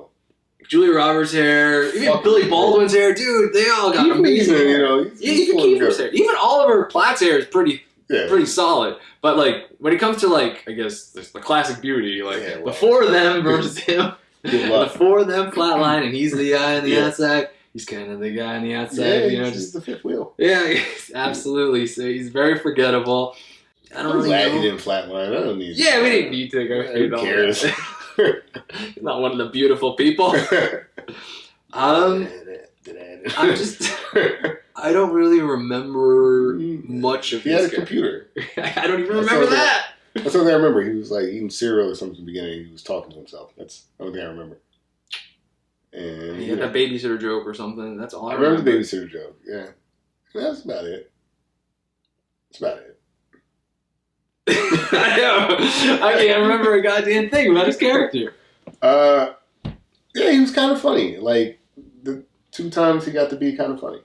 You know, it's all right. I was not very interested in what he was doing. Didn't really care. Didn't know. Like, I guess he helped with the flatlining. Yes. I'm not sure how. I don't really recall. I mean, I was looking at Julia Roberts, Kevin Bacon, and Billy Baldwin. All of the characters who get to bang in the movie, you know, and Kiefer Sutherland, you know, he gets beat up by Billy Mahoney. That's a lot of fun, and Alfred Platt is there sometimes. He's the voice of opposition, I suppose. He's got in the credits or like that opening sequence, he's got billing over Kevin Bacon. Interesting. Because really, yeah, it says everyone's name and then it says and Kevin Bacon. Oh well, sometimes you put a big star yeah. as the end. Oh, yeah, sure. Sometimes. I know. I'm just trying to give him something. I was going to say, this is post Footloose Kevin Bacon here. He's not a nobody. No, Kevin Bacon actually has higher billing than Alfred Platt. I mean, clearly. Yeah. It's like those ones are like introducing, you know, like yeah. But well, sometimes they put the biggest star at the end. Yeah, sometimes. Hey, it all works for me. Alfred Platt, so he was there. Alfred Platt's in there, but I mean, there's not much to him. We already kind of talked about Diego Luna. Is there anything else you want to go in there? You know, I'm kind of coming back towards your camp, where it's like I think I just like Diego Luna's face. I like. I think that he is a strong actor, but. Yeah, the more I think about it, what was he there for too? And the problem is, like, again, like after Elliot Page is done, then Diego Luna's hanging a lot more with Marlo, a character I don't really give a fuck about. Right. So I kind of zone out because I really don't care about anything that's happening. I know he has a lot of strong scenes with her, you know, just confronting her about her malpractice thing, especially that scene. But like, no, I just don't really care. I think you're right. Like, actually, why I was thinking I like Diego Luna so much in the film. A lot of that stems from the first half of the movie. Like, him playing off of Elliot Page, and when that's no longer there, you know, there's nothing left after that. Yeah, the scene where he tells Marlo to turn himself in, like, but he doesn't get her to do it. No, if she doesn't do it, she doesn't learn her lesson, and she still atones for the reasons we already discussed, so... And he should flatline. He should flatline. He should have flatlined. Everyone in that movie should have flatlined. Uh-huh. You know, I get why the original film everyone doesn't flatline, but like because there's Oliver Platt versus the other four. Sure, but like everyone, there was no excuse for everyone not flatlining in that film because they basically, like I said, they do their whole limitless thing, and like Diego's there, but he's like, you're not part of this. I'll tell you why he also should have flatlined. Because once you kill Elliot Page, then you set up that anybody can die. Right. Well, we know Diego Luna's not going to die because he didn't flatline. Right. So that's a great point. There's no actual horror from him. Exactly. Like, he's horrified, but like, I guess nothing's kind of happened to him. Yeah. He can experience like his friends dying, but that's the extent of his trauma. That's a great point. Like, without him flatlining, he's safe. Super safe. And I guess... Which makes him boring. Yeah, I guess he could say I told you so, because he did tell them. So. Yeah. That's, you know, no one wants a dad in the movie. Why don't you be cool like the rest of us? Yeah, just take the drugs. Pill, bro. Limitless. Yeah. No, you're right. Not a misused character. Yeah. Misused character. Well, we can say that about a few of the characters. Yeah. So, there's that. Okay, so that's the character comparisons, the trauma comparisons. Any other things about the characters you wanted to talk about? Any points we might have missed? No, I think we really like nailed down the characters. I mean, like, just kind of recapping, like, Elliot Page to me is a stronger impetus than Kiefer Sutherland. Kiefer Sutherland obviously more impactful because he's in the movie longer. Kevin Bacon just fucking great. Julia Roberts, that combo. There's nothing in this remake that like matches that. Yeah. I feel like they tried to with the Marlo and Diego's character, but I don't think close. It doesn't work because Marlo was so weak. It doesn't work. And I think you get an upgrade in the Billy Baldwin department in terms like James Norton is more likable, but I still think that and it's a small thing, but like I do think that Billy Baldwin's like flatlining atonement, as it were, scene. I just think it's actually one of the stronger scenes in the film, and there's nothing like that for James Norton in the remake. I just think that when you have that type of star power in the original film, how are you gonna? You have to match it with equal star power, and they really like the biggest star was Elliot Page, maybe Diego Luna, but he's not. I don't know if he's really that big. Yeah. When did Rogue One come out? Like around the time. Around that time, so like even then. Yeah, but even after, he's not even he's not a household name. No. And like Kiefer is just kind of like, hey, I'm in it. It's like a cameo, really. yeah. So you want to talk about that? Yeah. Shit, let's talk about Kiefer Sutherland. So Kiefer Sutherland's in the remake. He plays a doctor. It's not the same doctor though. It's not Nelson in this remake. So he's just the instructor, the professor teaching these other doctors, and he's just a bit of a hard ass. Other than that, it's a cameo. Yeah, he doesn't do anything to motivate them. He does. I guess that's where you see Elliot Page's characters like superpowers during a lecture, but other than that, that's more like it. That's more like it. I'm trying to. I can't do Kiefer. Dr. Barry Wolfson. He's there. He's there. Yeah. I think there was space to do more with him. I don't think they wanted to at all. He probably didn't want to. He probably didn't either. Like, when he's like, you guys don't know anything, like, there's some, from like an atonement standpoint, like, Marla or whatever really should have, at some point, talked to Dr. Barry about what happened. I think that would have worked. Yeah. I think that would have made a reason for him to be there. I don't know how that resolves in the writing room and stuff like that, but like I think that like that's a natural conclusion of what should have happened. But Kiefer came back just he was in the original, he's in the remake. Yeah. Cameo. You know what I want to talk about? Party Town. Party Town. Good tune. Yeah. I do love these musical moments in these Joel Schumacher movies. So Party Town by Dave Stewart and the Spiritual Cowboys. Definitely give it a listen. I don't know, I definitely had like a Lost Boys vibe when anytime like music would kick in that movie. So it's just I love the musical moments in the Joel Schumacher movies and just the way he shot it. Like I know we talked a little bit about it before, but it's a really well shot movie. It really is. In the flatline sequences, like him coming over that like that garden or like woodsy thing, like playing with the different colors, which I think can be a little on the nose, but like I think it was all handled really well. There's a few times where like just looking at shots, like man, that's a really good shot, you know. Yeah. And I think that is what Joel Schumacher does really well. Like, he did a lot of kind of like lower angles than you typically do, and I thought that looked really well. The sound design was actually got nominated for an Academy Award there. Wow. Just like when they're in that kind of operating cathedral space, just like the sound was like just really big and echoey. Yeah. I know you're talking about sound. I guess we didn't really go into effects, but I think we probably should, right? Like, in terms of, we talked a lot about the Schumacher portrayal of like flatlining, which is these big like swooping shots, or there's like these sort of what do you say, like the blue scene, like these blue filters. There's art like film looking things. Like they do that a lot. I think this remake relies on a lot of like CGI. Mm-hmm. I actually don't hate the way that they flatline. I actually think it's fairly interesting looking. I'm sure there's someone out there who's like, the CGI sucks, but like I thought it actually, having them in that kind of like MRI looking machine, having it like expand out and become almost like space time and stuff like that, I think that kind of works. I think that's fun and interesting. It's just pretty inconsistent in that film. Like, they kind of do it once and then they just let it go after that. Yeah, well, speaking of inconsistent in that film, like, Elliot Page's character leaves the body and then, like, can see the roof of the building.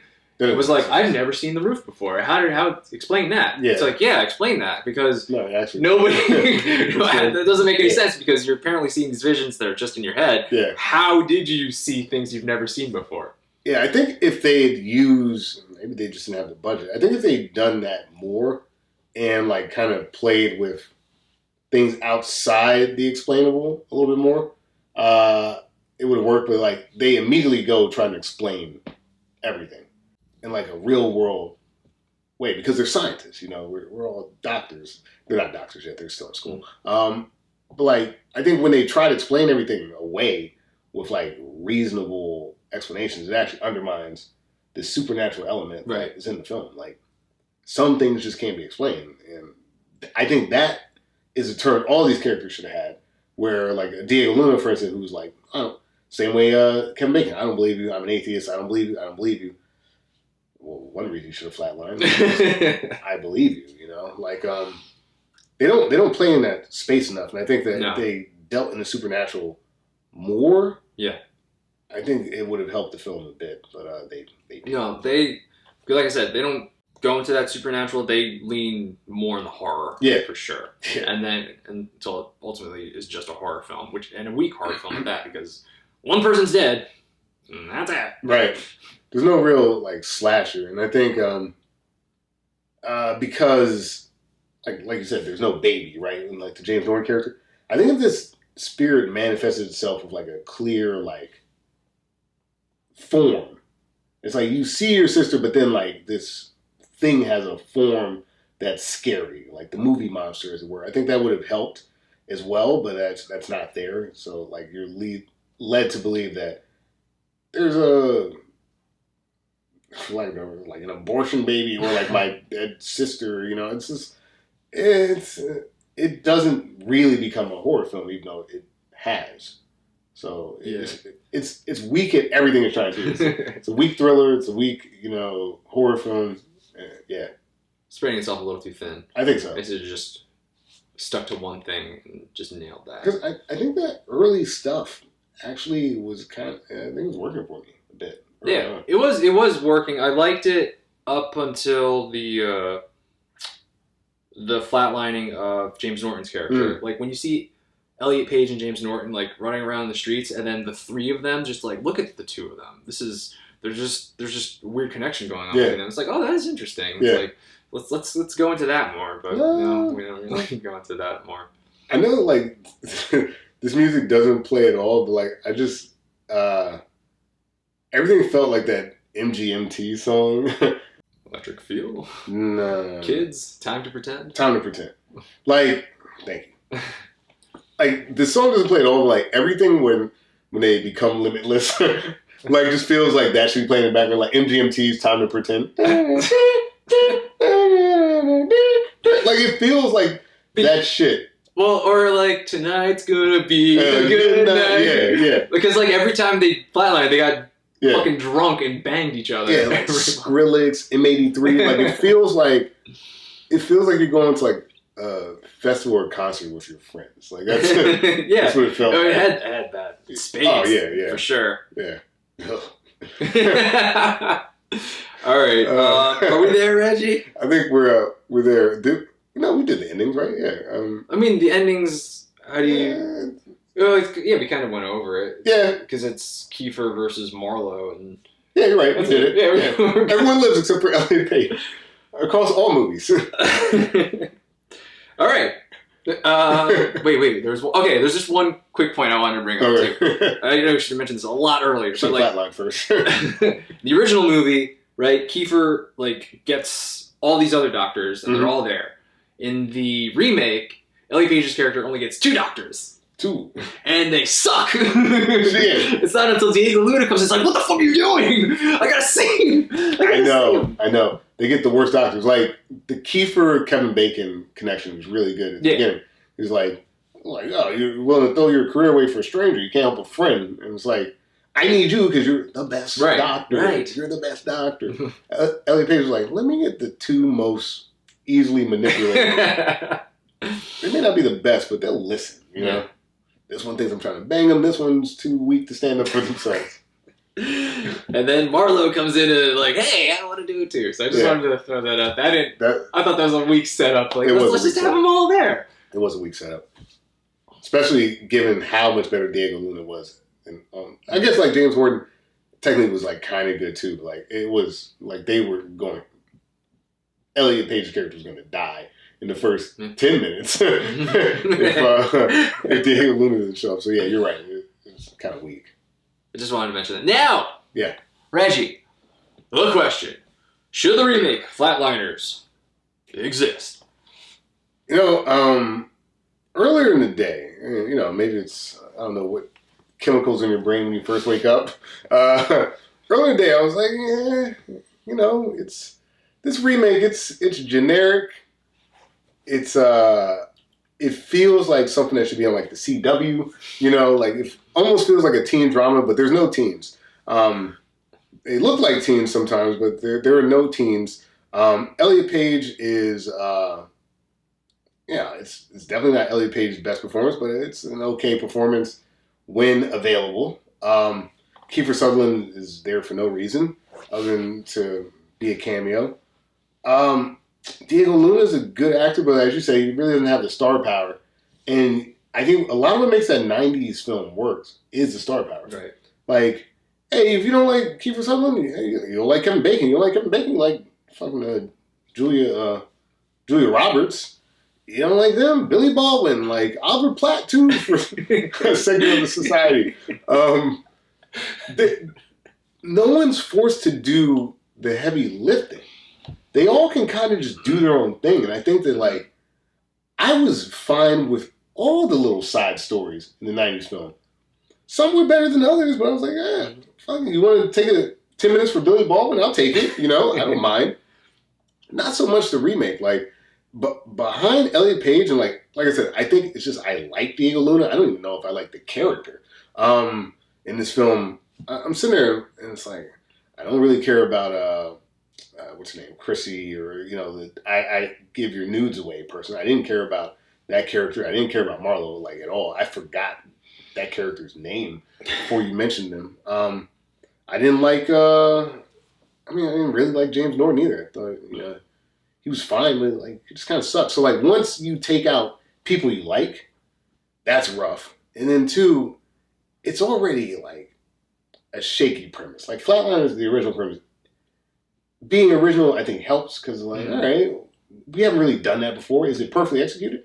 Absolutely not. But it's interesting enough. This movie tries to actually make it smarter and somehow made it dumber. Right? Like, they're like, oh, no, like, the hippocampus is going to, like, fire up and, like, blah, blah, blah. Oh, I forgot about that. I know we forgot because they forgot. They did it in, like, the first scene. Like, it was smarter to VHS record everyone, like, all the chicks in bed. Which would prove nothing. You're just like, this guy's asleep. And he woke up and was like, whoa. Like, that's the only thing that you would get on camera. Like, they're at least like, we're firing off synapses and shit. And look at all this brain activity. They do it once. And then after that, they're like, it's time to pretend it's MGMT festival time, man. It's just so generic of a film besides the one real star. Everyone else is like a generic kind of actor. The writing is rough. The execution's rough. Like, I actually this morning was like, I didn't hate that. But, like, the more I think about it, it's like, it's not good enough at anything to be, like, a film. And, like, that 90s film is flawed, but, like, it's a lot more fun. So, yeah, just for Billy Mahoney fight scenes alone, this remake never hits those heights. It's just not a good... It's not a good movie. I didn't want to completely dunk on it, but there's not really redeeming qualities. It kind of sucks, and it's boring as shit. So the remake shouldn't exist. And you know, I like Elliot Page and I like Diego Luna, but they're not enough to keep this working. Even the director, there's no reason why this should be like this. The director is amazing. I don't know what happened. It's a disaster. Sorry about the word salad. I think I was processing that real time. That movie sucks. When I was watching, I guess it's my turn. When I was watching the original film, I liked the premise. Like, let's find out what happens when you die, and then because it's interesting, like we could kill ourselves and then bring ourselves back through modern science. Like, okay, I'll go for that, right? But like the idea of like this karma thing happening now that I've come back from flatlining, that is a weird thing. It's like this past trauma. It didn't make sense to me. I was like, you know what would make more sense? If like you crossed over to the other side and when you came back, you brought something back. So I was like, this could really work as a horror film. I really hope we get something like that in the remake. And going into it, it started off kind of strong.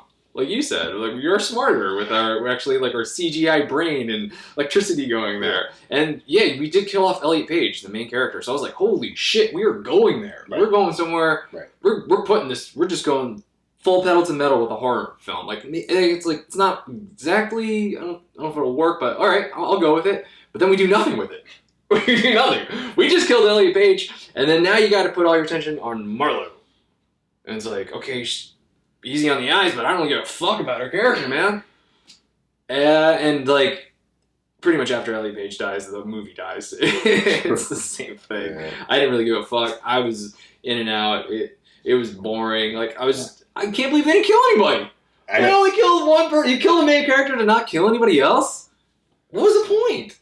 Just to say, hey, you didn't see that coming? No, I didn't. And I don't want to see what else is coming because it's going to be boring as fuck. And it was pretty boring as fuck. And like, I don't know, man.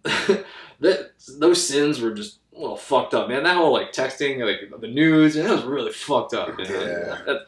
Yeah. That forgiveness scene was way too fucking easy. No. This movie should not exist. Does not have a good pop song like Party Town. Fuck off. I did not like this remake at all. That's a no from me. Yeah. It's like the only song I can remember from the movie isn't even in the movie. I was just like, this is what it feels like. Yeah, you're right. The sins don't work there. Like, the original was more like light-hearted with their sins, besides Billy Baldwin being just a prolifically terrible person. Like, these guys do like actual bad shit, and they don't have the star power or the personality to be forgiven by the audience. Yeah, and it's so boring. It does get boring. It's so boring. I mean, you had me at the edge of my seat. We're like, okay, we killed Elliot Page. Who are we gonna kill next? Yeah, nobody. Like fucking 40, 50 more minutes of just like nothing really happening.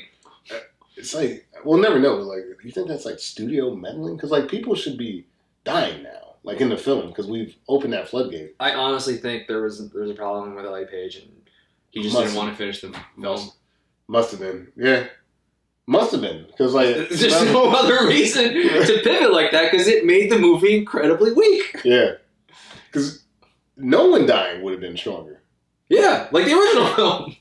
Yeah, shit. They would have did that though, so I guess they had to kill somebody. You didn't have to kill anybody, especially not your best actor. It's like the Bulls. It's like, it's the '95 playoffs. Michael Jordan, sit him. Let's sit Michael Jordan. We'll let everybody else stand. Scottie Pippen he can carry his own, right? Oh, boy. Not that version of Scottie. Not the 2017 Scottie Pippen. Oh, no. Man. Oh, well. There's other Elliot Page movies that I like, so whatever. Yeah, that's unfortunate what happened to that remake. Yeah. I really didn't want to be mean about it, but it's not good. I don't know if it's as bad as we're saying. It's not bad. That's the problem. It's like it's bad because it's generic. Yeah. Yeah, there you go. It's really forgettable. It's like incredibly forgettable. It's like a 6 out of 10 film. They're like, if you want to just sit there and watch something, you can do it. But like, if you want to like be stimulated, this is not the movie. Like, go watch. Like, literally, if you want to watch something like this, go watch Limitless. Or if you like weird jump scare murder stuff, just watch any Final Destination movie. It's it doesn't hit as hard as any of those films on the subject matter that it takes. It doesn't even hit Flatliners as hard as Flatliners does. So it's just in this middling weird ground where it just can't commit to being one thing, and it ends up failing at everything, unfortunately. And like the incredible star power of the original film, like still holds up today. Yeah. Just to see those stars all working together, it's like this is awesome. Yeah. I'm having a good time, and their hair is amazing. I think he nailed it though, because like I wasn't hating the movie until I was, and I think he nailed it at that middle ground. Mm-hmm. Elliot Page leaving the film, everything goes. Because it didn't do anything. Yeah. It didn't help progress the story. Like you still could have been all together. Like, hey, maybe we should try to atone for these sins. Like you still could have come to that conclusion without that character dying. Yeah, I agree, and unfortunately, it didn't happen. No. Yeah. I think there's something happened on behind the scenes that we just don't know about. Something must happen. Had to. Yeah. Had to. You just have too many good actors, directors. I don't know about the writer. I don't know. I really don't know. But like, the director's phenomenal. Like, so there's no indication that this should have gone so poorly. Oh well. Yeah. Better luck next time. Yeah. I guess. All right. So that's what we thought of these Flatliners movies. Did you agree with us? Did you disagree with us? Did we miss anything? We would love to hear any of your favorite moments or moments you hated from either film. Reggie, you're up. What films are we going to be watching next time? It's not really out there, but this is unexpected. I would think. It's kind of like something that I would almost want to put on like a major episode, but whatever. I just kind of want to watch it now. So I'm thinking Jumanji. Jumanji. Okay. I'm thinking Jumanji. You know, I need a Flatliners palate cleanser, and you know, I think Jumanji might just be it. So this is more of a retro versus reboot episode coming up. Yeah. Does that work? Yeah. Yeah. No, it's on the list. Okay. We did the Laura Croft films. That was that's fair. Okay, cool. Yeah. I'm just trying to make sure I'm following our in-universe rules. It absolutely works. All right. Exciting stuff. Jumanji. Drum sounds. I don't know. Are there drums in Jumanji? Yeah. All right. So that's it for this episode, Retro versus Remake.